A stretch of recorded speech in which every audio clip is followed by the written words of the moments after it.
നമസ്കാരം. വേദാംഗ ജ്യോതിഷത്തിലെ അമൂല്യമായ അറിവുകളും ആധ്യാത്മിക ജ്ഞാന ഉപദേശങ്ങളും പകർന്നു തരുന്ന പ്രശാന്തം ആസ്ട്രോ ചാനലിലേക്ക് ഏവർക്കും സ്വാഗതം. ഈ ചാനൽ ഇതുവരെയും സബ്സ്ക്രൈബ് ചെയ്യാത്തവർ ഇപ്പോൾ തന്നെ സബ്സ്ക്രൈബ് ചെയ്യുക. നോട്ടിഫിക്കേഷൻ ലഭിക്കുന്നതിനായി ബെൽ ബട്ടൺ അമർത്തുമല്ലോ. ഒപ്പം ചാനൽ ലൈക്ക് ചെയ്യുക, ഷെയർ ചെയ്യുക, കമൻറ്റ് ചെയ്യുക. കൊല്ലവർഷം 1199 കർക്കിടക സംക്രമം വിശാഖം നക്ഷത്രത്തിലാണ്. കർക്കിടകം 1-ാം തീയതിയിലെ ഗ്രഹനില അനുസരിച്ച് എടവം രാശിയിൽ സർവേശ്വരകാരകനായ വ്യാഴവും കുജനും, മിഥുനത്തിൽ ആദിത്യനും, കർക്കിടകം രാശിയിൽ ബുധനും ശുക്രനും, കന്നിയിൽ കേതുവും, തുലാം രാശിയിൽ ചന്ദ്രനും ഗുളികനും, കുംഭത്തിൽ ശനിയും, മീനം രാശിയിൽ രാഹുവും സ്ഥിതി ചെയ്യുന്നു.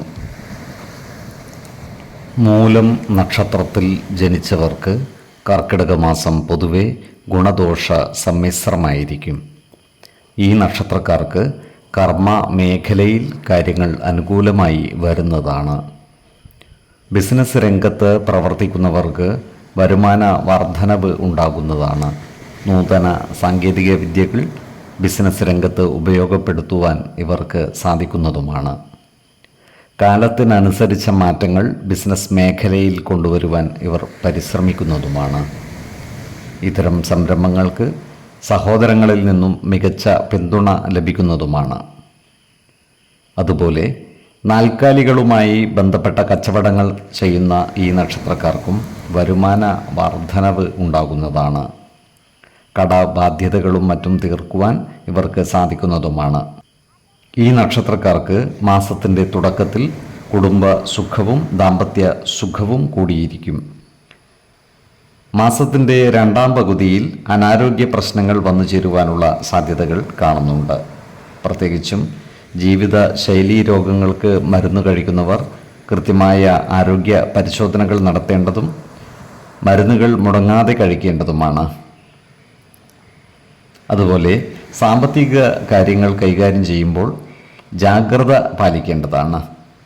പ്രത്യേകിച്ചും ഓഹരി വിപണികളിൽ നിക്ഷേപിക്കുമ്പോൾ അതീവ ശ്രദ്ധ പുലർത്തുന്നത് ഗുണകരമായിരിക്കും. വിശ്വാസികളായ ഈ നക്ഷത്രക്കാർക്ക് ദേവാലയങ്ങളും പുണ്യസ്ഥലങ്ങളും സന്ദർശിക്കുന്നതിന് അനുകൂലമായ സമയമാണ്. ഈശ്വര കടാക്ഷത്താൽ എല്ലാ പ്രതിസന്ധികളെയും അതിജീവിച്ച് മുന്നേറുവാൻ ഇവർക്ക് സാധിക്കുന്നതുമാണ്.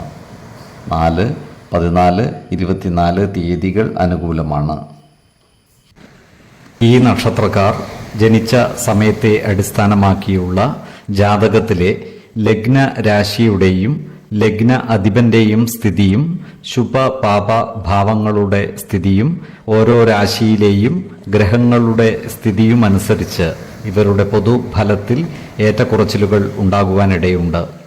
കുടുംബ ദേവതകളെയും ഇഷ്ടദേവതകളെയും ഉപാസിക്കുന്നത് ഇവർക്ക് ആയുരാരോഗ്യ സൗഖ്യമേകും.